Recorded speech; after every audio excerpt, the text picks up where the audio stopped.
Hello, I'm Haneen. I'll present Khameleon, continuous prefetch for interactive data applications. Traditional applications are based on point-and-click interfaces where you have seconds or minutes of delay between user requests. In contrast, interactive applications have high interaction rates and expect an immediate update to the interface. For example, in this example application that we're gonna use throughout the talk, here the mouse is the light circle. The user can hover over any picture on the left and see the full image on the right. Here is another example of interactive application. This is a cross-filter visualization where user can select a combination of views. Notice how as the filter ranges are updated, the blue bars in the other views are changing. If the data size is small, it can just sit on the client. But as data sizes increased, applications have shifted to the cloud. There are many benefits such as scalability, additional resources, and it's a hosted environment. However, we are now bottlenecked by network requests and responses, which makes it challenging to maintain responsive interactions for interactive applications. For example, we can see here the network bandwidth in the y-axis over 200-second time period from an ATT LTE mobile network trace. The blue line here shows real user bandwidth demand when using the image application. Clearly, the demand far exceeds the available bandwidth and causes congestion. This congestion is what causes the lag in this video between the user hovering over a thumbnail and seeing the full image on the right. So here, even though the mouse stopped moving, we are still receiving all responses. Let's look at a simple request response model. This diagram shows a cloud-based application where the client on the left interacts with an application that has end request by clicking on the square button, and the server forwards the responses. If the user clicks on query to, the client will send the request to the server and waits for the response to come back. If query to is already cached, a request for query to can simply use the cache data. To make sure the cache contains query to, systems use prefetching, which trades bandwidth now for higher cache hit rates later. For example, if you know a user will request query to in 1 second, then prefetch query to now. Naturally, existing prefetching approaches make some implicit assumptions in order to be effective. They assume that they can accurately predict that query 1 will be requested next, that 1 second is enough time to request, process, and send back the large response data, that there is enough bandwidth to actually perform the prefetch. Unfortunately, these assumptions don't hold for interactive applications. Existing work achieves high prediction accuracy by limiting the action space, for instance, to panic to neighboring tiles, scrolling in a fixed directions, or based on what the user is hovering over, since smaller action space naturally makes prediction easier. In contrast, interactive applications give user more freedom. So recall in the example application that simply moving the user mouse in any direction triggers a request. Second, traditional applications are based on user clicks, which have inherently low request rates. In contrast, in our applications and interaction benchmarks, 30 requests per second is common. This amounts to 33 milliseconds between requests, which is certainly not enough time to prefetch. Finally, large response size combined with the burstness already causes congestion, as we saw earlier. So clearly, we don't have excess bandwidth. So the bottom line is that we need to redesign prefetching approaches for interactive applications. The new design needs to ensure consistently low interaction latency by avoiding congestion and leveraging whatever predictors is available, however imperfect. We achieve the previous goals with a novel architecture. The client doesn't explicitly send requests, which protects the network from the bursty request. Instead, the client only talks to the cache. In this case, the client requests query to. Since the cache is empty, it registers the request in the cache and it waits. Now the sender continuously pushes data, so here it pushes data into the cache. When the response for query to enters the cache, it makes an up call to the application to satisfy the earlier registered request. The scheduler decides what responses to push. Without any information, it assumes all responses are equally likely and will randomly choose the responses to push. Our key idea is that the client can occasionally send future request distributions to improve the scheduler decision.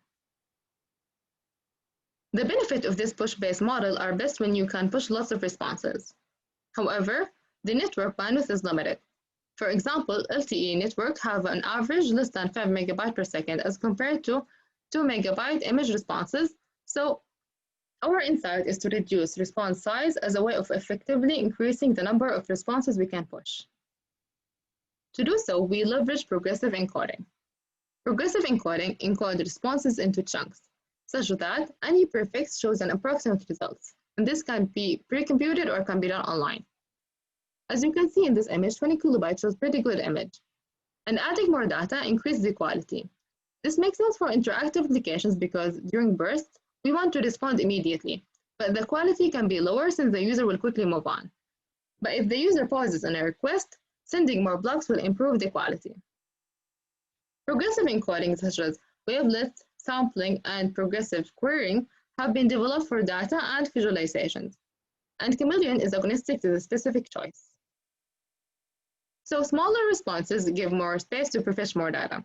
The next question is how to allocate the bandwidth across all possible requests. In one extreme, if you know with 100% probability that query 1 will be requested, then send all of its blocks. Or at the other extreme, if you don't know anything, you can assume uniformly everything is likely and send some from every request at the cost of having low quality. So the question is how to choose along the spectrum. And the answer here is that since the client knows better, we can leverage the predictions we receive from the client. To decide where along the spectrum we should choose, we pose the problem as an optimization problem. We're given a distribution of request feature likelihood, a cache size, and progressively encoded responses within the queries where each have V blocks. We want to decide what sequence of blocks to send that will fill up the client cache. We want to fill C blocks. Given the bandwidth, we know what time we expect any block to arrive at the client.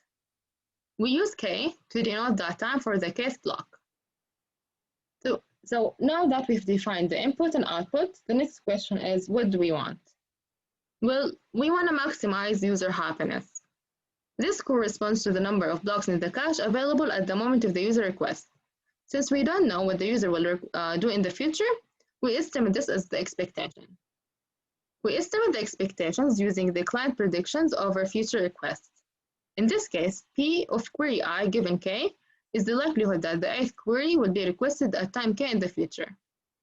We multiply that with the number of blocks we expect in the cache at that time, and we know this since we control the scheduler. We estimate this over all possible requests for each of the C blocks in the schedule. Defining the prefetching as a scheduling problem gives us the benefit of having flexible API. The application can configure each of the inputs to the scheduling problem. The application can decide what predictors to use, the cache size based on resources, and the bandwidth that Khameleon will use, the progressive encoding, as well as what the space of requests are. This allows applications to separate prefetching logic from how it's implemented and used. So I describe a simple version of the scheduling problem, and there are many enhancements in the paper. We also describe a greedy solution that takes 30 microseconds to schedule each block. We took the image application and used Khameleon for prefetching. Notice that unlike the earlier demo, there isn't any lag as the user interacts on the left. We use this application as a stress test in our experiments. The user can explore 10,000 images about 1 megabyte each. We replay 14 user traces that have bursts of up to 30 requests per second.